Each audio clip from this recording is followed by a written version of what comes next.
Oh, wow.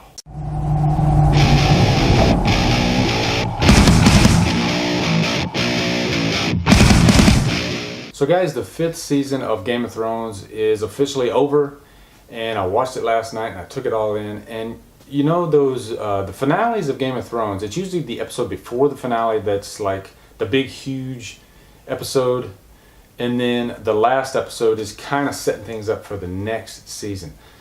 Not really this one though. This one was, it's hard to take it all in. It was crazy the things that they did in this episode last night. I'll tell you all the big things that happened, and I'll tell you what I thought about them. Early in the episode, Brienne of Tarth, she has caught up with Stannis Baratheon, and he is pretty much sitting against a tree, and he's almost dead. And then he knows that his time is up. And then Brienne of Tarth pretty much tells him, yeah, your time's up, and she gives him the whole spiel, any last words, and then he's gone. And Stannis Baratheon is gone now. He's dead. That's crazy. It's just another one of those Game of Thrones things that at this point nothing really surprises you. And then Arya, she catches up to the guy that is pretty much a pedophile.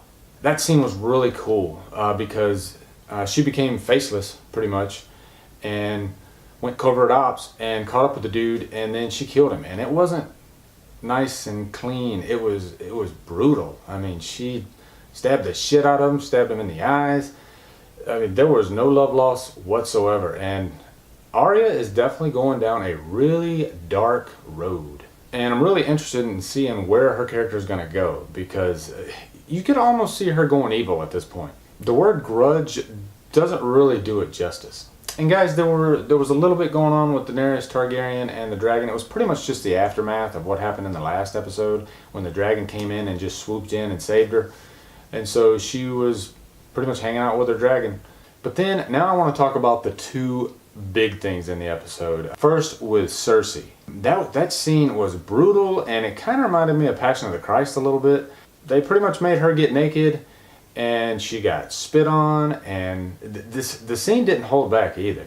You know, I almost feel for the actress that had to play the scene. That must have been a tough scene to play. Lena Headey, hats off to you.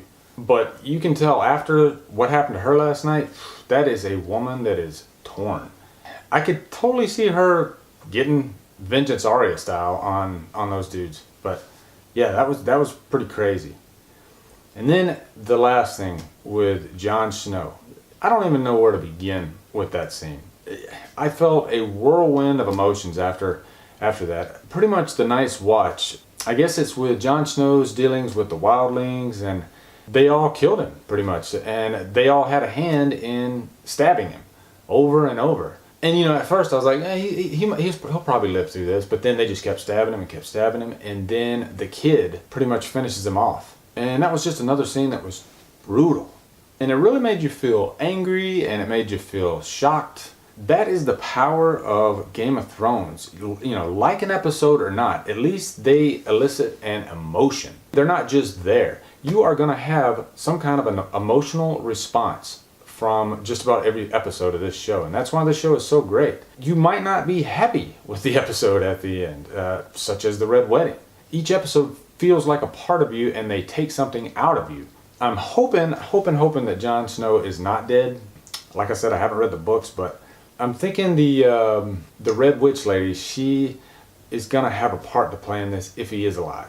So anyway, guys, that's it. What are your thoughts? I know it's going to suck waiting 9 months for the new season to begin back up, but hey, we'll get through it together. Anyway, guys, thank you for watching my channel. Subscribe, follow me on Facebook and Twitter, and Humdrum out.